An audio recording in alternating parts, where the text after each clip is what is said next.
Assalamualaikum warahmatullahi wabarakatuh. Kembali lagi di cerita horor. Pada episode kali ini, saya akan membawakan sebuah cerita tentang santet kiriman tetangga. Diangkat dari tweet yang dituliskan oleh @penulismalam94. Untuk teman-teman yang mau membaca tweetnya sudah ada di link deskripsi ya. Dan tanpa berbasa-basi lagi, langsung saja kita masuk ke ceritanya. Sore itu langit seperti ikut berduka. Samar-samar terdengar suara sirine ambulan jenazah yang tak jauh dari rumah. Pip pip. Bunyi suara panggilan masuk seketika mengagetkan gue. Halo Sel, cepet keluar, ibunya Risno meninggal mendadak. Tutup telepon Lia terburu-buru. Innalillahi wa inna ilaihi roji'un. Gumam gue dalam hati. Segera gue mendatangi rumah Risno. Di sana baru terlihat hanya Risno yang menangis sejadi-jadinya dengan ayahnya. Di saat sore itu pula, jenazah ibu dari Risno ini dikebumikan. Risno tidak pernah membayangkan ibunya meninggal mendadak, karena memang sang ibu tidak memiliki suatu riwayat penyakit tertentu. Tetapi, itulah namanya kehidupan. Allah yang mengatur hidup dan mati seseorang.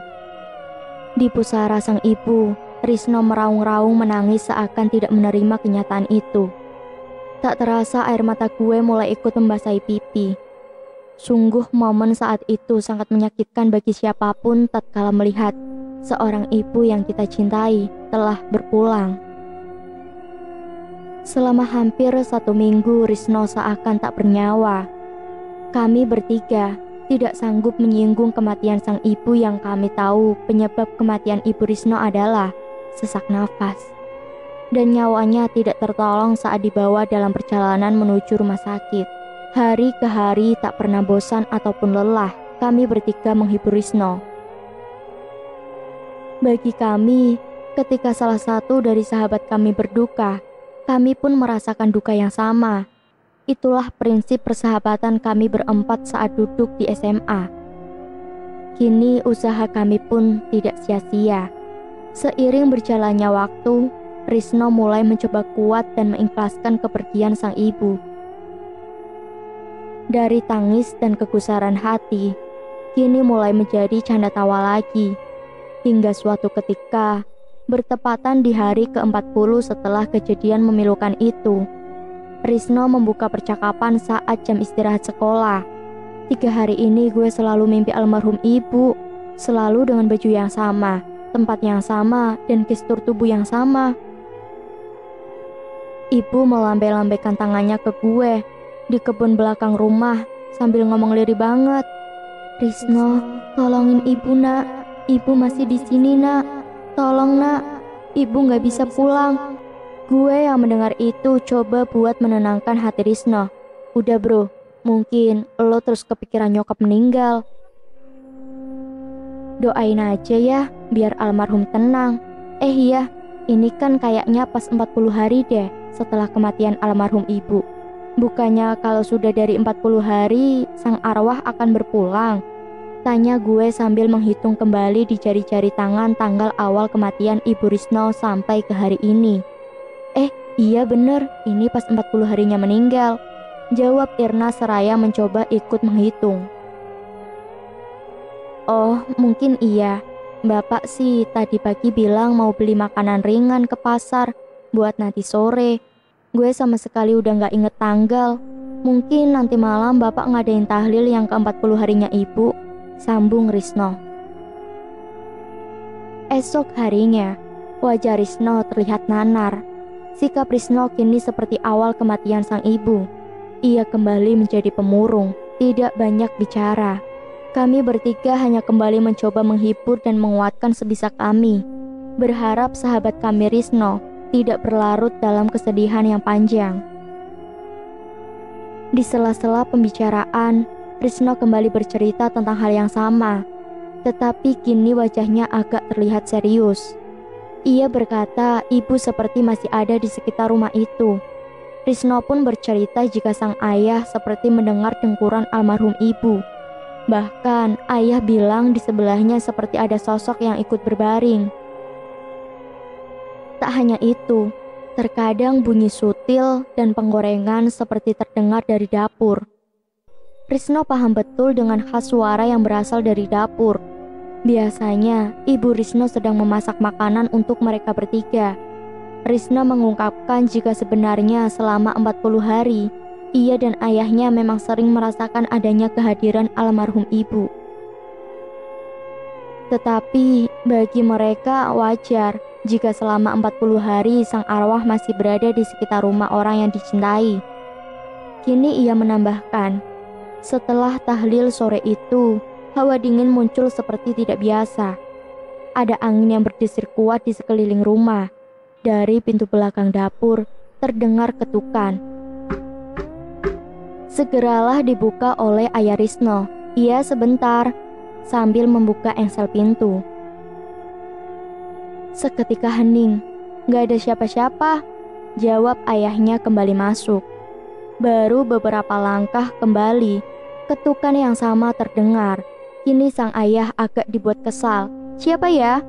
Ketukan itu masih berlanjut hingga terdengar suara dari balik pintu. Ini saya, Pak. Tolongin saya, Pak. Saya masih di sini. Saya nggak bisa pulang. Sontak mendengar hal itu, ayah Risno langsung teriak memanggil anaknya. Tubuh sang ayah gemetar saking takutnya sampai Risno, anak yang memang masih sangat kehilangan, berharap bisa bertemu sosok sang ibu walaupun hanya sekejap. Dengan berani ia melihat ke arah kebun belakang rumahnya. Bukannya ia menjumpai sosok sang ibu yang sangat ia rindukan, melainkan bayangan tipis yang membumbul seperti pocong. Sosok itu terlihat bergoyang-goyang sampai akhirnya hilang di kegelapan malam. Risno sangat terpukul. Bagaimana bisa ibunya menjadi sosok mengerikan seperti itu? Padahal semasa hidupnya, almarhum adalah orang yang bersahaja dan tidak segan menolong tetangga yang butuh pertolongan. Risno marah akan kenyataan. Masa orang baik setelah meninggal jadi pocong? Tanyanya tidak terima seraya menutup cerita peristiwa horor almarhum sang ibu. Pertanyaan itu kami bertiga jawab jika sejatinya jiwa akan kembali ke tangan Allah Subhanahu wa Ta'ala setelah berpulang. Itu hanya jin korin yang menyerupai. Seperti tidak puas dengan jawaban kami bertiga yang sepakat itu adalah korin sang almarhum, Risno kemudian berkata, pasti ada yang gak beres nih dari kematian ibu. Gue bakal cari tahu sama bapak. Ucapnya pasti. Mau cari tahu gimana maksudnya? Tanya Irna. Iya datengin ke orang pinter lah Ir, yang bisa berkomunikasi sama arwah, tutup Risno. Di malam hari pas mau tidur, gue menerima pesan singkat. Ketika gue lihat ada SMS dari Risno yang berbunyi, Marcel, Irna, Lia, gue udah tahu sekarang misteri kematian ibu. Kemudian ada SMS dari Irna, apaan no? Coba ceritain. Gue yang merasa kantuk kurang berniat menyimak cerita saat itu. Besok aja ceritanya di sekolah biar seru. Send to Al. Tumben, si Risno sampai nge-broadcast message malam-malam gini. Apa sebegitu gentingnya? Tanya gue dalam hati. Baru saja gue duduk di kelas pagi itu. Tak lama kemudian datang Risno, Irna, Lia, muncul bersamaan. Sini-sini kalian, gue mau cerita. Jawabnya berantusias. Gue hanya duduk mendengarkan cerita demi cerita dari Risno.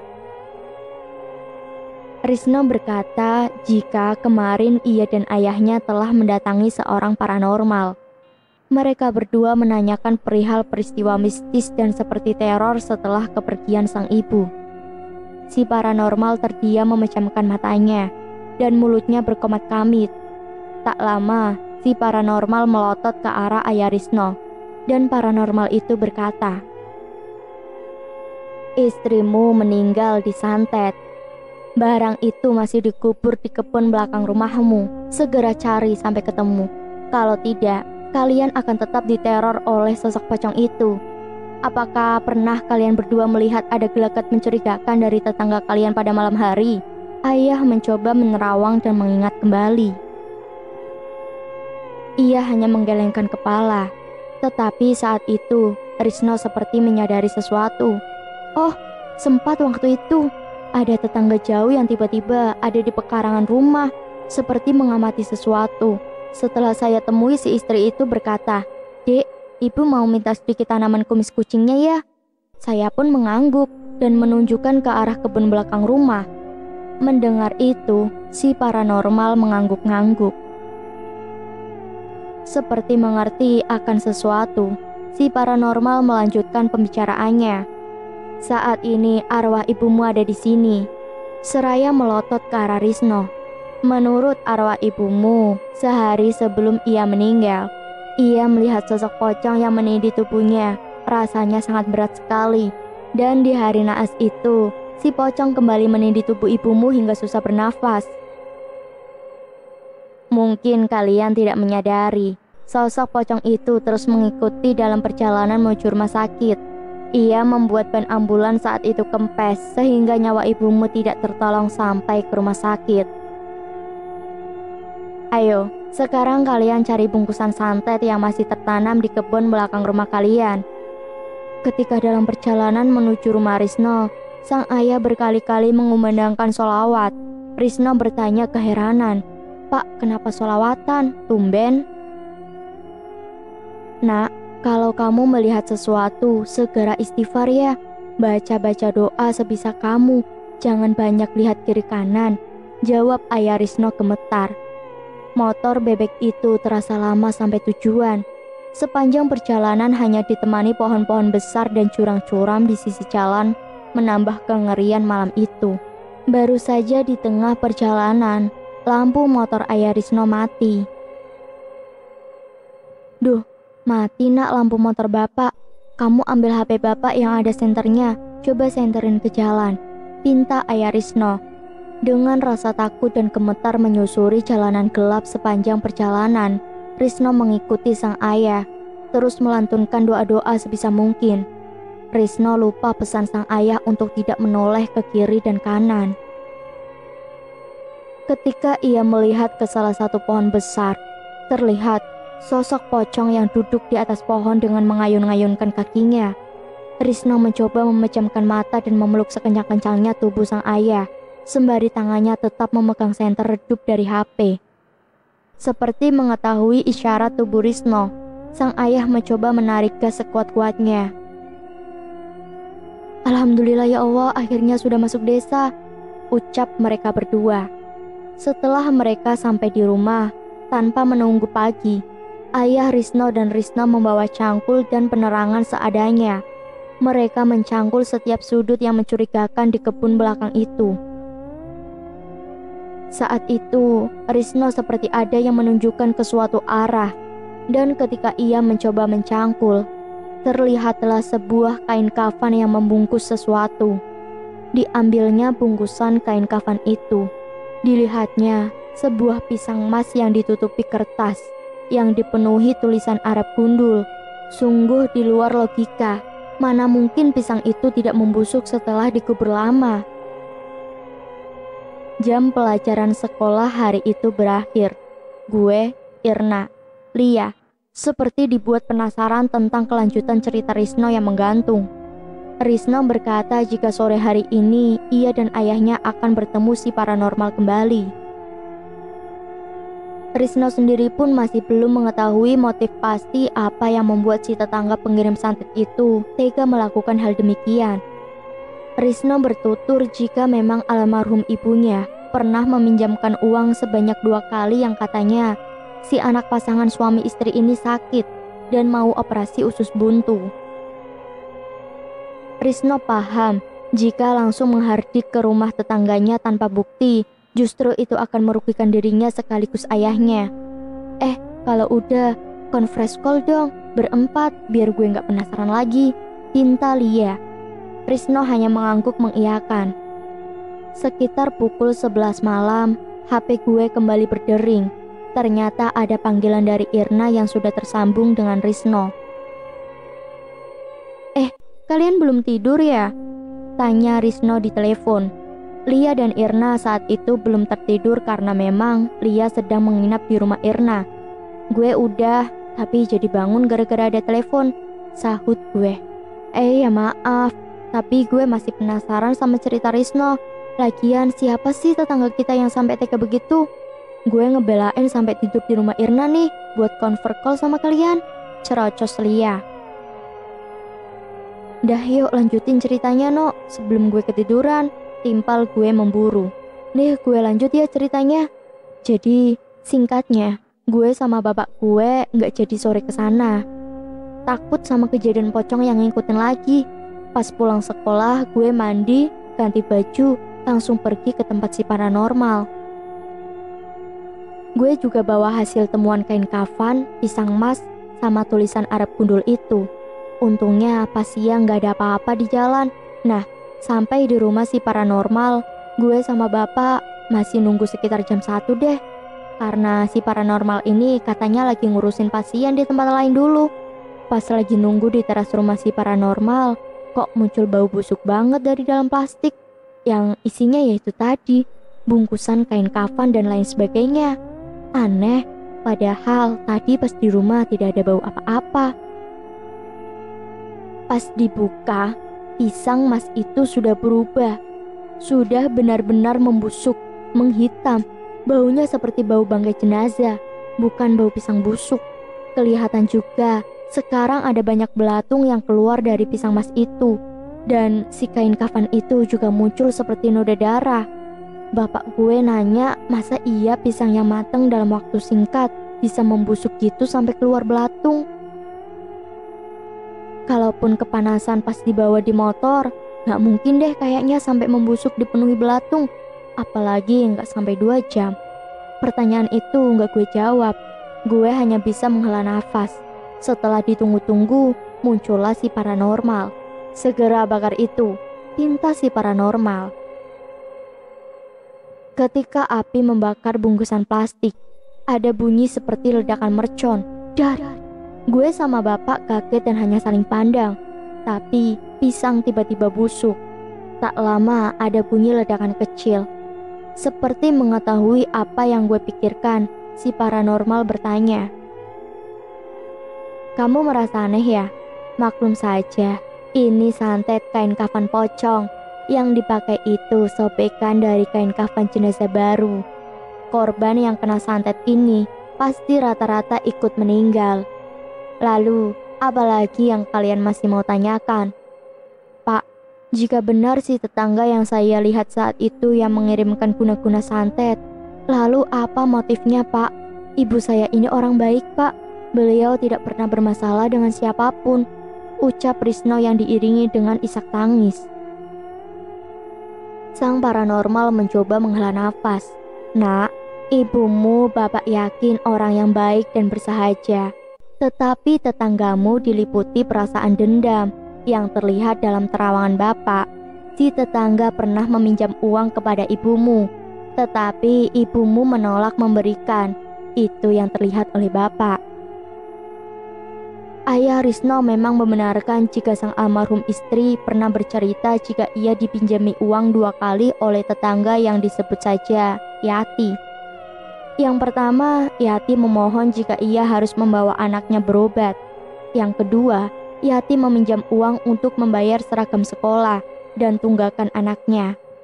Ketiga kalinya, Yati kembali ingin meminjam uang, tetapi ditolak. Bukannya uang yang Yati terima, tetapi Yati malah ditagih untuk segera melunasi hutangnya terlebih dahulu. Kini kami bertiga ikut mengetahui apa motif dari Yati melakukan santet kepada Ibu Risno. Setelah Risno selesai bercerita, tak lupa kami bertiga mengucapkan doa-doa yang baik untuk almarhum Ibu Risno. Sekian dan terima kasih. Cukup sampai di sini cerita horor hari ini. Nantikan untuk kisah-kisah selanjutnya. Tetap stay tune di cerita horor. Banyak sekali pesan moral yang dapat kita ambil dari cerita ini. Jangan hanya karena uang, mata kalian tertutup akan segalanya. Tingkatkan yang baik, hilangkan yang buruk. Wassalamualaikum warahmatullahi wabarakatuh.